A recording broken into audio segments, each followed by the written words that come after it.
уверен, что на Голландии не закончится. Я уверен просто, что такие же референдумы или их инициирование стоит ожидать и в других странах Европейского Союза, в том числе в тех странах, где результаты этих референдумов являются не консультативными, а обязательными. В принципе, на этот результат повлияли 4 фактора, очень коротко. Кризис Европы в целом, миграционный и террористический.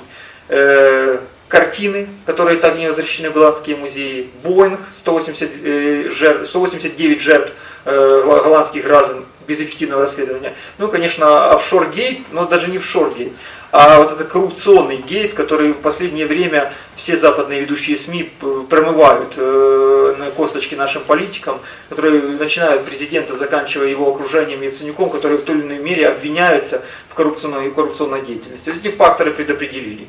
Если бы явка была бы больше, разгром был бы еще сильнее.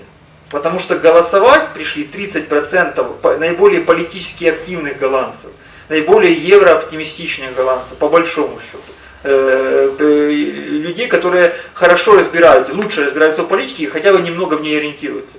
Если бы пришел бы рядовой бюргер, так как он пришел голосовать в 2004 году за Конституцию ЕС в свое время, пришел бы 60 или 70%, поддержка Украины была бы на уровне 10-15%, даже не 30%. Это надо понимать, и не надо себе тешить иллюзиями о низкой явке.